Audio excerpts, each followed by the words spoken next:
इस एपिसोड की शुरुआत होती है, हमें एक लड़की दिखाई जाती है। वह कहती है कि क्या तुम मुझे मार डालोगे? सामने वाला लड़का बोलता है हूँ। वो लड़की बोलती है कि क्या आप मुझे बिना चोट पहुँचाए मार सकते हैं? वह लड़का कहता है कि क्यों बार-बार ऐसे कह रही हो जैसे मैं कोई कातिल हूँ, मैं आपका वफ़ादार नौकर हूँ। वो लड़की चौंकते हुए कहती है कि सच में? उस लड़के को ध्यान से देखती है और कहती है कि ये वफ़ादार नौकर मैं जानती हूँ, वो मुझे अपने मालिक को धोखा देना और मारना चाहता है। वो है सबसे पागल कैरेक्टर। ओह! तुम तो पहले ही भूलने लगी। अगर जादू से तकलीफ होगी तो छोड़ दो और अगर मुझे धोखा दिया तो अपनी जुबान गवाओ। वो लड़का घबराते हुए कहता है कि लेडी सरीना, बहुत बढ़िया मजाक था, अब बस करो प्लीज। हे। सरीना कहती है कि झूठ बोल रहे हो ना। हमें सरीना बताती है कि कुछ दिन पहले की बात है जब मैं एक नोवेल की दुनिया में आंखें खोली। ये एक घटिया नोवेल था जो मैं अपनी बीमार बहन को पढ़कर सुनाया करती थी। उसका नाम था द क्राउन ऑफ डॉन। मैंने ही ये नोवेल लिखा था जिसमें अब फंस गई हूँ। सब अपनी बीमार बहन के लिए था। उसे पढ़ना बहुत पसंद था। सच कहूँ तो ये कहानी खास दिलचस्प नहीं थी, लेकिन मेरी बहन को ये सुनना बहुत पसंद था, इसलिए मुझे ये कहानी उसे बार-बार पढ़कर सुनानी पड़ी। इतनी बार कि मेरी आवाज़ तक बैठ गई। यहाँ जागने से पहले मुझे हमेशा लगता था कि मेरी ज़िंदगी सिर्फ मेरी बहन के लिए है और सिर्फ उसके लिए है। मैं एक अनाथ के रूप में जन्मी थी। मुझे एक ऐसे दंपत्ति ने गोद लिया जिसके पास अपने बच्चे नहीं थे, लेकिन कुछ ही समय बाद उनका अपना बच्चा हो गया। हालांकि उस बच्चे की तबीयत बहुत खराब थी और वो अक्सर बीमार रहता था, इसलिए मेरे माता-पिता हर मुसीबत का दोष मुझ पर डालते थे। वो मुझे पीटते थे, गालियाँ देते थे और कई बार भूखा भी रखते थे। मैं कभी अपने लिए काम ढूँढने की कोशिश नहीं की, ना ही कभी पढ़ाई की चाह रखी। पिछली ज़िंदगी में मुझे किसी भी शौक या ख्वाहिश को लेकर कोई चाह नहीं थी। ऐसे सपने के लिए मेरे पास वक़्त ही नहीं था। आखिरकार मैंने अपनी खुद की ज़िंदगी को छोड़ दिया और पूरी तरह अपनी छोटी बीमार बहन के लिए जीने लगी। मैंने कभी अपने लिए कुछ नहीं चाहा, ना काम, ना पढ़ाई, ना ही कोई सपना। सच कहूँ तो मुझे अपनी बहन से नफ़रत थी। उसी की वजह से मैं अपने सपनों को नहीं जी पाई और उसी की वजह से मुझे सहना पड़ा सब कुछ। वो हर चीज़ को अपना समझती थी, यहाँ तक कि मुझे भी, लेकिन वो बिस्तर से उठ नहीं सकती थी, इसलिए मैं उसे कभी लड़ भी नहीं सकती और यही सब कुछ और मुश्किल बना देता था। मुझे अपने माँ-बाप और बहन के हर फैसले को मजबूरी में मानना पड़ता था। जब मैंने उसे उसके आखिरी समय में देखा, कमज़ोर, चुपचाप, जैसे मौत का इंतज़ार कर रही हो, तो मेरे दिल के किसी कोने में बस यही महसूस हुआ। मैं चाहकर भी उससे नफ़रत नहीं कर पाई। किसी मरते हुए इंसान से नफ़रत करना, ये सोचकर मुझे और भी बुरा लगने लगा। मुझे पता था हमारा रिश्ता सही नहीं था, लेकिन अजीब ज़रूर था। हम एक-दूसरे पर निर्भर थे, पर ये भी नहीं कह सकते कि हम एक-दूसरे से प्यार करते थे। ये रिश्ता समझना मुश्किल था, लेकिन फिर अचानक मेरी बहन 20 साल के होने से पहले ही मर गई। हमें पता था कि उसकी मौत होगी, लेकिन जब वो सच में चली गई,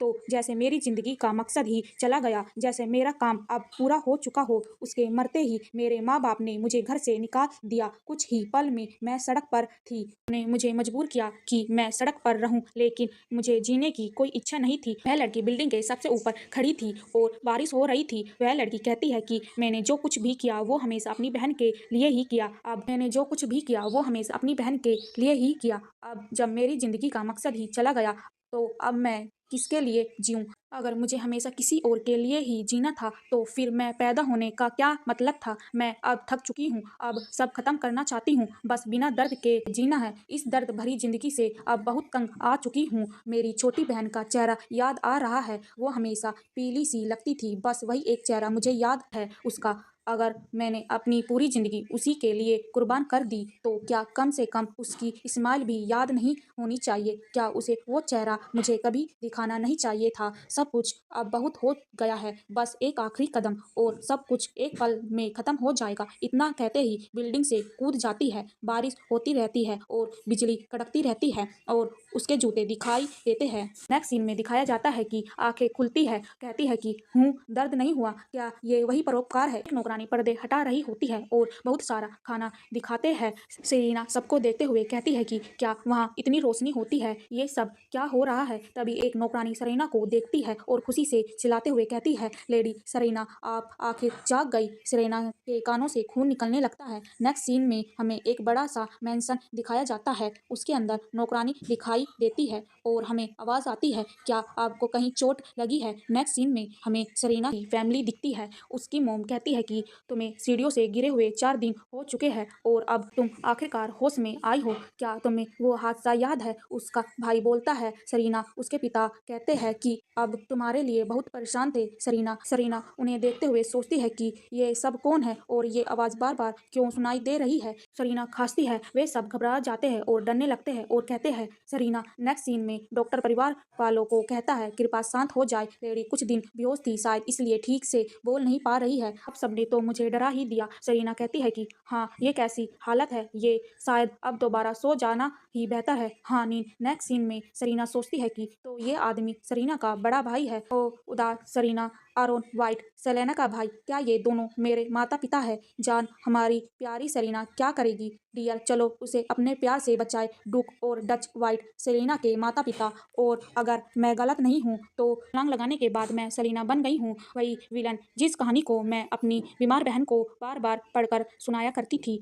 सब लोग शांत हो जाए, मैं सलीना हूँ, सलीना वाइट। अगर मैं सलीना के शरीर में हूँ तो असली सलीना कहाँ है? उफ, मुझे नहीं पता और परवाह भी नहीं, अब बस सो जाओ। नेक्स्ट सीन में हमें खाना दिखाया जाता है जो दो नौकरानी लाती है। खुशी से कहती है लेडी सरीना हम आपके लिए खाना लाए हैं। सरीना खाने को देखते हुए कहती है ये कुछ ज़्यादा नहीं हो गया? सरीना खाते हुए सोचती है क्या ये थोड़ा ज़्यादा नहीं है किसी बीमार को देने के लिए? पर खैर भूख तो लगी है तो चलो खा लेते हैं। मुझे तो बिस्तर पर खाने की भी इजाज़त मिल गई। सीन को बदला जाता है। एक मैंसन दिखाया जाता है। एक खिड़की से खांसने की आवाज़ आती है। वो सेलेना होती है। सेलेना खांसते हुए कहती है कि कुछ दिन बाद मैं बोल पाई। गर्दन की हालत अब काफ़ी ठीक है। नेक्स्ट सीन में हमें दिखाया जाता है कि सेलेना के माता पिता मिलने आते हैं और उसका नाम लेते हैं। सेलेना सोचती है कि सेलेना माता पिता मोम कहती है कि आज तुम कैसी हो सेलेना? सेलेना बालों को पीछे करते हुए कहती है कि मैं ठीक हूँ। इतना सुनते ही बहुत खुश हो जाते हैं और कहते हैं तुम फिर से बोल पा रही हो। मैं पिछले कुछ दिनों से बहुत परेशान थी। भगवान का शुक्र है कि तुम ठीक हो सेलेना। इतना कहते ही चमकती हुई आंखों से सेलेना को देखते हैं और सेलेना उन्हें देखते अजीब सा मुंह बनाते हुए कहती है हूँ। नेक्स्ट सीन में सेलेना सोचती है मैं उनकी मेहरबानी के लिए शुक्रगुजार हूँ, लेकिन मैं इन अजनबियों को माँ बाप नहीं कह सकती। सेलेना कहती है माफ़ कीजिए पर क्या आप बता सकते हैं आप कहाँ हैं और आप असल में कौन हैं? सेलेना की माँ कहती है कि तुम्हें कुछ भी याद नहीं। ये है हमारा व्हाइट मैंसन। तुम्हारे पापा डुक है, मैं डच और आरोन तुम्हारा भाई। हम एक परिवार है। क्या तुम्हें लूकास याद है या प्रिंस रियान या घर की नौकरानियां और वो पार्टी याद है जिसमें तुम गिर गई थी? सीन में दिखाया जाता है सिरियाना सोचती है हाँ कुछ कुछ याद है, शायद कहीं पढ़ा था। ये क्राउन ऑफ डॉन से है, एक बचकानी और अजीब सी नोवेल और उस नोवेल की विलन थी सिरियाना। और ये शख्स है शायद ये वही बच्चा है जिसे सरियाना ने बचपन में सड़क पर तंग होते देखा और घर ले आई। सरियाना ने उसे नौकर नहीं जैसे गुलाम समझा। उसने हमेशा उसकी बात मानी पर दिल से कभी वफादार नहीं था। आखिर में उसने सरीना को धोखा दिया। उसे मरने की सबसे ज्यादा चाह उसी को थी। क्या ये सीधा विलन नहीं है? सरीना उसको देखते हुए कहती है जाओ मैं सोना चाहती हूँ। सरीना इधर उधर करवट बदलते हुए कहती है क्या ये आरामदायक बिस्तर है, नरम और सुकून भरा? ऐसा लग रहा है जैसे सारी जिंदगी यहीं लेटी रह सकती हूँ। अपना हाथ देखते हुए कहती है अब मैं सरीना बनकर ही रहूंगी। विलन सरीना बहुत लालची थी। जो चीज उसके पास नहीं होती उसे जलती और उसे पाने की चाहत रखती। यहाँ तक कि डुक की उपाधि भी जो उसके भाई आरोन को मिली थी वो इतनी समझदार नहीं थी कि वो सब हासिल कर पाती। दिन रात पढ़ने के बाद भी कुछ ना हो सका। आरोन बहुत बुद्धिमान और काबिल था। सरीना के उलट उसके आसपास के होशियार लोग उसे और जलन में डालते। फिर उसकी जलन इतनी बढ़ गई कि वो अपने भाई के कामों में दखल देने लगी। वो काम जुड़ा था कहानी के मेन कैरेक्टर प्रिंसेस एरियाना से। सिरियाना के भाई और एरियान में प्यार हो गया था पर सिरियाना ने उसका रिश्ता बिगाड़ दिया। लेकिन जल्द ही उसकी सारी चालें सबको पता चल गई, पकड़ी गई, बदनाम हुई, सब कुछ खो बैठी और बीमार पड़ गई। बस यही थी उसकी कहानी। आह, यह लेटना कितना सुकून भरा है, बहुत आरामदायक है। मुझे कुछ नहीं चाहिए, जीना मरना भी फर्क नहीं पड़ता। कोई ख्वाहिश नहीं है, शायद कभी थी ही नहीं। मैं सीढ़ियों से कूदी अपनी मर्जी से बिना झिझके। फिर भगवान ने मुझे किसी और के बॉडी में क्यों जिंदा रखा? क्या बेकार समझा है ये? उफ, बहुत झंझट है, चलो सो जाते हैं। सरीना तो सो जाती है और अपनी बहन को देखती है। वो सब एक सपना था। जिस दिन वो गई मेरी आंख से एक भी आंसू नहीं निकला, बस इतना लगा अपना फर्ज पूरा कर दिया। सरीना घबराई हुई और पसीने से भीग जाती है और सपना देखती है। क्या ये मरने से पहले की सरीना है? किसी तहखाने में होती है। सरीना रोते हुए चिल्लाती है, कोई मदद करो प्लीज़, पास आओ, कोई तो मेरे साथ हो, कोई तो इस वक्त प्लीज़ प्लीज़, ऐसा अकेले बहुत दर्द होता है। आ सरीना कहती है और खून की उल्टी करती है। नहीं नहीं, मुझे ये सब बिल्कुल पसंद नहीं है। मैं ही बुरी थी, सब मेरी ही गलती थी। प्लीज़ कोई तो मुझे बचा लो। उसकी हालत बहुत ज़्यादा ख़राब हो जाती है। हमें किसी के पैरों के निशान दिखाए जाते हैं। प्लीज़ कोई। वो लड़की कहती है कि हाँ, कितनी उलझन है। क्या इसलिए बुलाया मुझे? मरते वक्त कोई साथ हो, यही चाहती थी ना तुम? और तुमने मुझे बुला लिया, एक ऐसा इंसान को जो भी अकेली है। जिस दिन मैंने मरने का फैसला किया, तुमने मुझे इस दुनिया में बुला लिया क्योंकि मुझे अपने जीवन से कोई अफसोस नहीं था। तुम नहीं चाहती थी दर्द से मरना, ना बीमार होकर अकेले मरना। अब मैं मिस सरीन के शरीर में रहूंगी जब तक वो 23 की उम्र में मर नहीं जाती। तो इसलिए